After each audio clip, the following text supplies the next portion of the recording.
Defesa da fé nas escolas e universidades. E o Na Nuvem de hoje começa agora.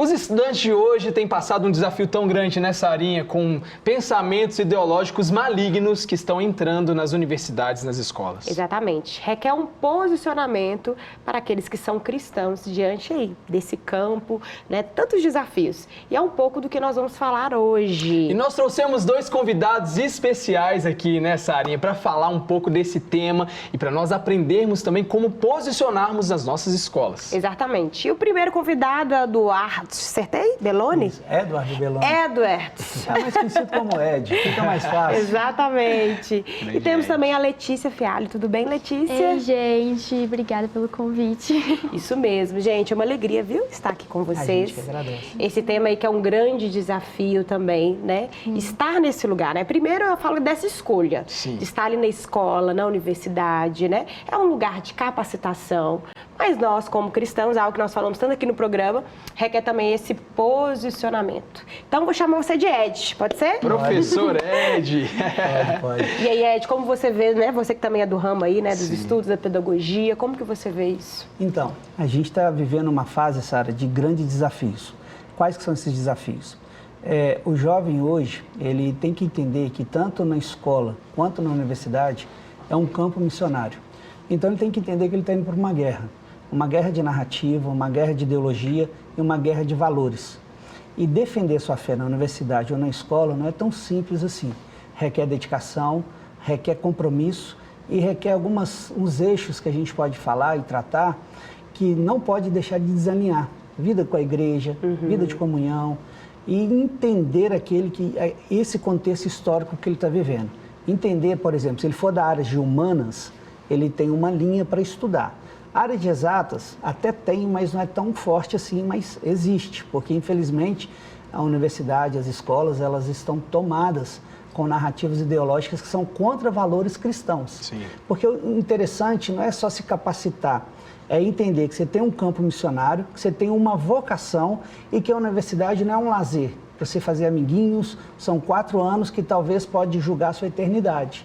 Porque eu já vi muitos jovens entrarem no 2º e 3º período e, infelizmente, se desviarem da fé. Isso. Aí fica uma pergunta: que fé que ele tem? O que tinha? Ou seja, será que ele não tinha nada? Porque ele passou 17 anos de uma vida, vamos dizer, devocional cristã. Aí vai para os 18, 19, com 20 e poucos anos, entra na universidade e se desfaz. Então, o que tem aí? Onde que está esse mecanismo? Onde que está o erro? O que será isso? É isso que a gente tem que começar a questionar e entender que são 4 anos que pode valer sua eternidade. Exato. E você, Lê, que também está ali, né? Com seus colegas, você também vê esse desafio, né? De proclamar a fé, de ser cristão? Sim, eu estou no ensino médio, né, terceirão, e a gente vê essa dificuldade mesmo de posicionamento. E é isso que o Ed falou, quando a gente entende que a gente tem esse chamado, que a escola é um campo missionário, tudo muda. Eu tenho uma célula na escola, Legal. mas assim, eu abri esse ano. Eu mudei de escola do ano passado, porque já tinha uma célula na minha outra escola, eu participava e eu tinha essa vontade no meu coração, eu entendia também essa necessidade de eu estar me posicionando, só que Deus, ano passado, me chamou para um outro momento, digamos, um evangelismo relacional, assim, de mais o íntimo, de eu chegar, conversar e lá na conversa introduzir Jesus de uma forma... Na escola, a gente não tem tanto esse ataque, porque as pessoas são muito abertas, tem gente que nem conhece, e é muito aquela curiosidade do adolescente de saber. E ano passado, Deus, assim, fez muito nisso, de relacionamento, sabe? E no final do ano, Deus me falou para eu mudar de escola e abrir uma célula nessa escola junto com minha amiga. E a gente veio crescendo mesmo, teve uma abertura muito grande, muitas pessoas foram. E eu comecei a entender isso, que eu tinha que me preparar também no estudo. Em casa, na minha devoção, nos meus devocionais, tinha que ser algo mais profundo e eu tinha que me preparar para quando viesse perguntas, viesse questionamentos que aconteceram também, de professores chegaram até na gente perguntando, tá, mas por que vocês querem fazer isso? vocês podiam, igual qualquer outro adolescente, ir no seu intervalo, que é 20 minutos, muito rápido, que a gente já termina a aula, a gente já desce correndo, porque senão perde 1 minutinho e já é 1 minuto de palavra, 1 minuto de adoração, que assim, já atrapalha. Mas a gente vê realmente a diferença de um adolescente que entende esse chamado, essa verdadeira vocação, que a escola também é um campo missionário, e um adolescente que é cristão, que a gente vê também no cotidiano ali da nossa escola, mas que não entendeu esse posicionamento. Exatamente. Um grande desafio, né, um desafio Vini? tão grande, né? E professor, você que está ali lecionando, né? E graças a Deus você preserva os princípios da palavra, né? E isso é tão maravilhoso, né? Que se levante mais professores cristãos das universidades para se posicionar ali dentro. Como você vê o aluno, ele chegando ali cru, né? Então ele saiu do ensino médio, chegou na faculdade, mas ele é cristão. Como você vê que o inimigo trabalha por trás aí dessa ideologia para desconstruir o que ele construiu com Jesus? Então, é uma boa pergunta essa e é uma pergunta complexa de responder, porque ele chega cru e muitas das vezes sem fundamento. E a primeira coisa que acontece, aí a gente vai fazer essa separação dos cursos, né? Humanas, exatas e tal. Ele escolheu, optou seu curso, o professor na sala de aula sempre, quando vai falar de coisas polêmicas, ele vai atacar a Bíblia. Ele vai atacar a Bíblia no sentido que é um livro que foi alterado, um livro que foi escrito por homens, e se você não tiver um bom fundamento das escrituras, da inerrância, de compreender a canonização, como ela foi feita, todo esse processo histórico, você vai indo. Só que o que acontece nessa questão? Acontece que muitas das vezes, dependendo da criação dele na igreja, ele não pôde questionar. Aí ele chega na universidade, ele descobre que os argumentos que ele nunca pôde questionar é respondido. E aí ele fica, eu vou ficar com o argumento do meu professor, que é capacitado, porque quando eu estava na igreja, o pastor não deixava eu pensar é pecado, ter dúvida não pode, ter dúvida não é fé, e eu costumo dizer o contrário, a dúvida é a nossa verdadeira fé. Por quê? Se você tem dúvida de verdade, você tem um Deus que fala, que se comunica, e ele responde a sua dúvida. E aí vai com a sinceridade do coração. Voltando à sua pergunta nesse sentido, ele é meio que captado, porque ele vai se encantando com esse mundo. Aí ele vai se distanciando da igreja, da comunhão, do final de semana, vai se dedicando aqui, se dedicando ali, e quando vê, infelizmente, ele está frio, está afastado, está fora do seu princípio. Aquilo que ela falou, que achei interessante, é que é um campo hostil. Sabe, hoje não dá para a gente passar a mão nos jovens e falar, vai lá, vai ser feliz, não. Mesmo se for uma universidade federal ou uma particular, é um campo hostil para o cristão, mas não é um campo devastado, é um campo que através do relacionamento você prega Jesus, é um campo missionário que você tem vasta colheita, porque as pessoas lá têm sede e querem questionar a sua fé. Agora, é um campo bom, porque na Bíblia diz assim, dê razão à sua fé, a quem te pede ela. Aí, se você realmente se dedica, tem que ser exemplo, tem que ser o melhor aluno, tem que ter fundamento, você consegue argumentar. Lembrando, o professor, ele merece respeito, porque ele é uma autoridade constituída e com respeito, carinho, amor, você consegue argumentar e desfazer alguns argumentos que é contra a sua fé. E se posicionar é muito importante, porque a gente vê no primeiro e segundo período, na escola também tem, aí eu chamo os crentes 007. Sabe? Aqueles ficam tudo escondido, mas na hora que você se posiciona, as pessoas começam a entender que tem gente que valoriza a sua fé, tem gente que entende a fé, e aí eles começam a te rodear, e aí você começa a fazer um grupo, e aí você consegue caminhar na universidade se fortalecendo. E hoje nas universidades já tem grupo cristão, por exemplo, no FMG tem um Pocket, que é um grupo que você pode procurar, que são cristãos que se reúnem no intervalo para orar, adorar, para te aconselhar, legal, e esse movimento tem espalhado nas universidades. Inclusive, no final de semana recente, teve o Aviva na universidade, onde eles arrumaram os cristãos para orar, pregar, evangelizar, e esse grupo de jovens tem se levantado. Amém. E isso é bom, porque vamos pôr, nas minhas graduações, meus 20 anos atrás, não tinha. Era eu e Deus e eu, e vai que vai. Sim, esse posicionamento, né, tem se levantado cada vez mais. E é o que a Letícia falou, né? Por que esse grande desafio também, né, que eu vejo dessa questão de estar numa universidade, né? Ali você vai ser contestado na sua fé. Porque sempre pegou algo mastigado, Nunca houve essa procura, Sim. sabe? De ir profundo, de estudar mesmo a Bíblia, sabe? De ser questionador mesmo. Por que isso? E isso? A Bíblia fala sobre isso, mas que isso, né? Então chega ali, e ali as pessoas totalmente capacitadas, né? Os professores, né? PhD disso, daquilo. Eles vão contestar e lembrar da cosmovisão, né? São pessoas que não são cristãs, não têm cosmovisão cristã. Então vai acreditar em tudo, a ciência, né? E tudo mais. E aí vai contestar a fé da pessoa. E a pessoa está sem capacitação, sem preparo, a Bíblia nunca leu, então pronto. Aí perde a fé. E aí, Letícia, como você vê que um adolescente que está se preparando para a universidade se aprofunda em Deus? Como você vê que ele pode se aprofundar em Deus para estar firme em momentos como esse? Porque às vezes tão novo, fala assim, essa tão novo, não preciso. Opa, peraí, né? Mas assim, a gente vê, igual a Sarinha falou, na curiosidade. Porque, infelizmente, principalmente no ensino médio, eu vi e tive mais contatos com adolescentes que, sim, durante a semana sempre tem adolescentes que têm crise de ansiedade, crise de pânico dentro da escola. E acaba que, assim, já teve um momento que eu acolhi uma pessoa nessa situação lá na sala, na minha sala, e é nisso que a pessoa pergunta, tá, mas numa sociedade doente, que tenha crescido a ansiedade, outras doenças, por que você não tem? Entende? E foi uma pauta que ela começou a me perguntar, a me questionar mesmo. Tá, mas o que tem Jesus a ver com isso? A gente está aqui na escola, é Enem, é muita pressão. E ela começou a me fazer esse questionamento. E no questionamento que eu consegui ir respondendo ela, com o meu testemunho, né? E já juntando e já introduzindo Jesus nisso, naquilo, no relacionamento, ali na conversa. Então, assim, eu percebo que lá na célula mesmo, eles não param a célula para perguntar, até porque por causa do tempo. Sim. Mas assim, depois a gente vê uma procura de falar assim, tá, mas por que Jesus fez isso?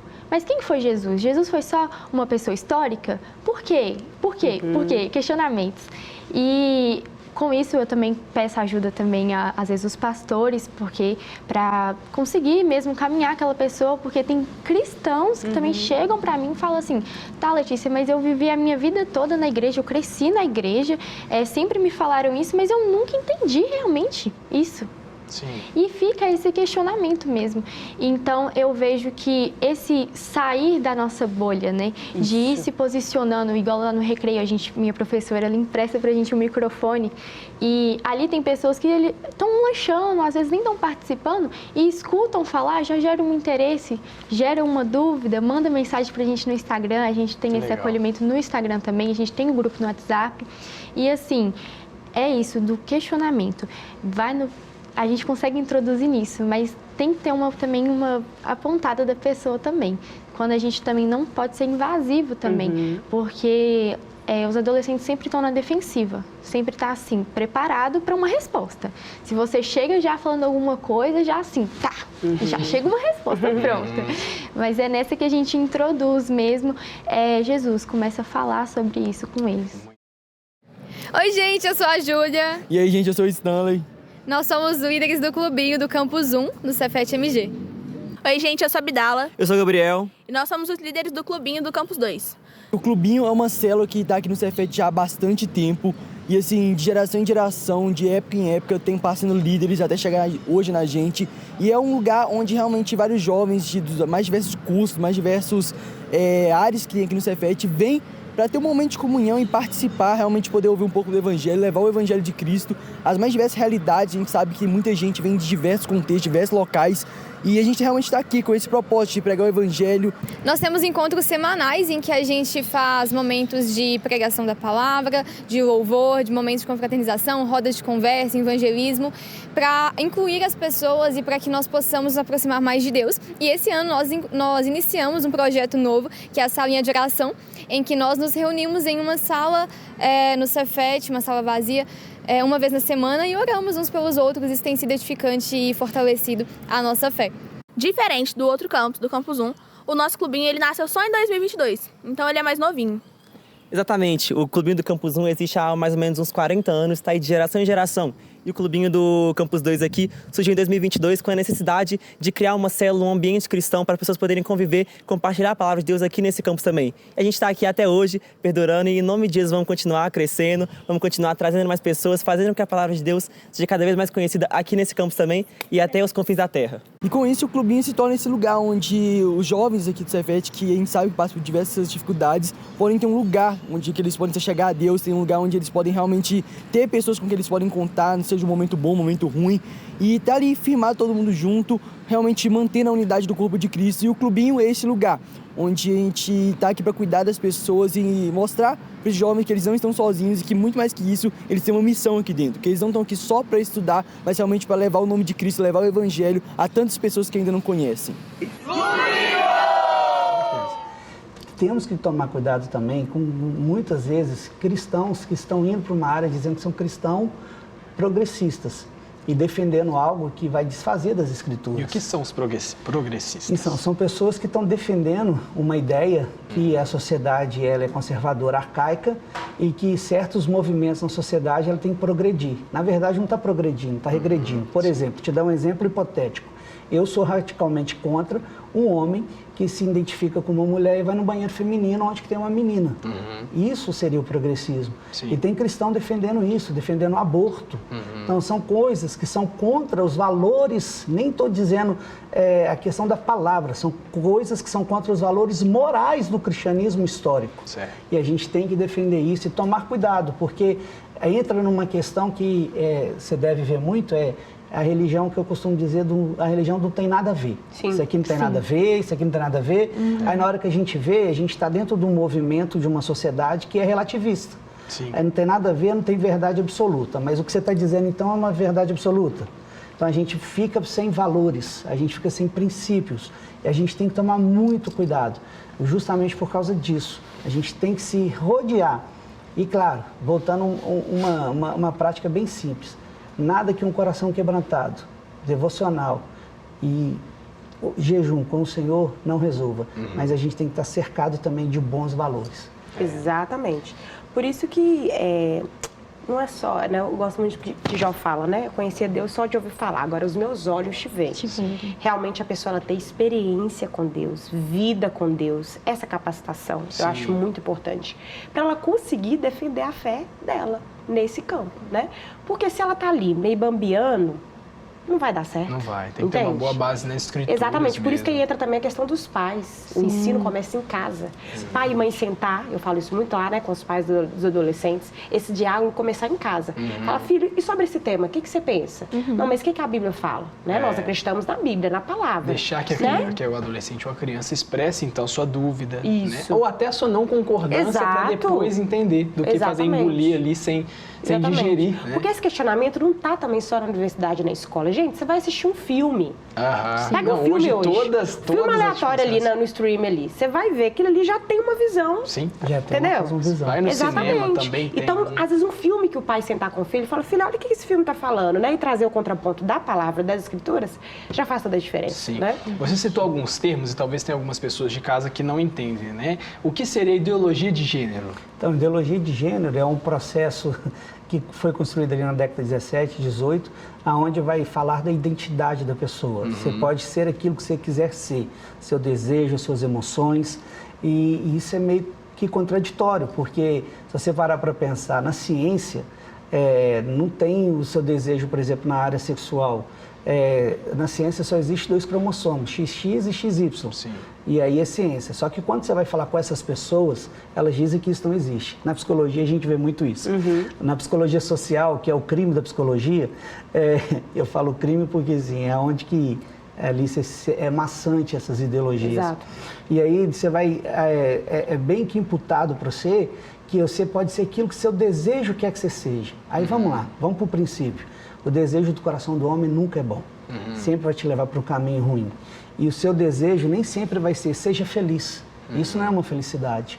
Então, a ideologia de gênero dentro do contexto, é esse contexto que eles criaram para as pessoas poderem se identificar com aquilo que elas querem ser. Só que aí perde princípios da ciência e princípios do ser humano do dia a dia. Entendi. Isso aí. E agora, como...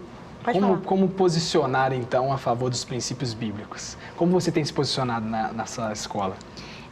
É aquilo que ele falou, só para complementar o que ele estava falando, para não perder. E é nessa que os adolescentes se percam, porque a adolescente já é uma fase de descobertas, né? De um novo, sai daquela caixinha da criança, do pré-adolescente, e entra nessa fase que já é uma fase de muitas emoções, muitos sentimentos, já é difícil isso. E o que a gente mais percebe lá na minha escola, principalmente, é essa questão da identidade. O adolescente, ele não se conhece e ele tenta se encaixar em emoções, conforme ele vai se sentindo, conforme ele vai sendo aceito, ele vai indo em ideologias, às vezes até mesmo conversas assim, você conversa com ele, não precisa de muito argumento, ele já vai na sua, porque tá carente, é aquela carência, é aquele eu quero saber quem eu sou, quem que eu sou? É a maior pergunta que a gente enfrenta. E o desafio, né? Sim. É como que eu faço? É aquilo, me posicionando como cristã. E sendo verdadeiramente cristã, independente do local que eu esteja. Se eu estou lá falando na célula, eu não tenho que mudar a Letícia cristã que eu sou dentro da sala de aula. Não. Tem que ser tudo encaixado. Quando eu estou lá na sala de aula, em todo momento a gente é observado, principalmente pelos professores, eu já percebi isso. As atitudes, exatamente. Então, quando está ali, a gente tem uma matéria de debate público e sempre é polêmico, né, os assuntos. É aborto, é ideologia de gênero, é sempre questões assim. Justamente porque os professores querem desenvolver esse lado crítico dos adolescentes, desenvolver esse argumento, esse argumentado. Porque a gente faz até a sala assim, prepara, vai grupo para lá, grupo para cá, para ter esse posicionamento. E a gente vê mesmo que é nisso que a gente consegue diferenciar, sabe? Quem está realmente se posicionado verdadeiramente na fé. Porque eu tenho outros colegas cristãos dentro da sala. E o que diferencia realmente é aqueles que estão firmados mesmo na palavra. Né? Que não é por causa de questionamentos de professores, de colegas, que vai mudar o que a fé diz. Ed, tem alguns livros aí para nos indicar? Tenho. Eu queria indicar alguns livros interessantes. Vou fazer propaganda rápida. Editoras, por favor, me patrocinem. Esse aqui, onde que aponta? Para cá? Isso. Esse aqui, ela vai celebrar como as universidades doutrinam a juventude. Leiam os pais, leiam com os filhos. É um bom livro. Esse aqui, ó, eu não trocaria por nada, Como Ler a Bíblia, livro por livro, do Gordon Free. É um pentecostal muito bom. Esse aqui, para finalizar, ele está falando contra Darwin, porque nas universidades, na escola, você sempre vai ter aquela ideologia mentirosa falando que você veio do macaco, os ancestrais. E esse aqui desmistifica com evidência científica que você não veio de Darwin. Uau, eu já estou notando. Para finalizar, ciência, religião e naturalismo, para você que está aí na biologia, é muito bom. O Plantinga, ele é um grande filósofo, teólogo lá de Londres, vale a pena estudar ele. E eu queria contribuir com essas dicas. Busca estudar, busca Deus. Maravilhoso, gente, lindo. E é claro que eu vou indicar também esse daqui, certeza. ó. Sempre Desconformes, do pastor Richard, que fala sobre os pensamentos desse século. E porque algo que ele fala muito interessante é justamente o que a Letícia falou, né? Deus, ele está em todas as coisas. Né? Então a vida do cristão ela vai realmente, né, exalar o bom perfume de Cristo. Não tem como separar algo que eles querem fazer tanto hoje, separar a questão da religião e das outras coisas. Deus está em tudo, gente. E a nossa vida, né, nosso exemplo vai falar ali, né, quem nós acreditamos. Então por isso que nós temos que viver uma vida consolidada na palavra, na fé, nesse conhecimento que vai exalar ali para as pessoas, né? E você que nos assiste, que você procure então um lugar onde você possa se aprofundar no Senhor, que você possa primeiro no seu secreto, também na sua comunidade de fé. Gaste tempo com o seu pastor, tire ali as suas dúvidas. Se talvez você não tenha esse espaço em casa, pegue a sola Escritura, se baseie nela, somente ela, né? Ela é a verdade que não vai passar. Tudo isso aqui, ó, tudo vai passar. Eu vou passar, a gente vai passar, você vai passar, mas a verdade permanece. Então se firme na palavra e nós estamos aqui como na nuvem também para ser uma forma de interação com você através da internet, através da TV, para fortalecer esses princípios do seu coração, né, não, Sarinha? exatamente. Muito obrigada, viu, pela presença de vocês. Agradeço. Muito obrigado. E, gente, o Na Nuvem fica hoje, então, com essa mensagem super especial, Profunde-se em Deus. E até a próxima, né, Vini? E acompanhe todos os programas no YouTube. Tá maravilhoso essa série de programas. E é isso. Semana que vem, terça-feira, tem mais. Isso aí. Deus abençoe.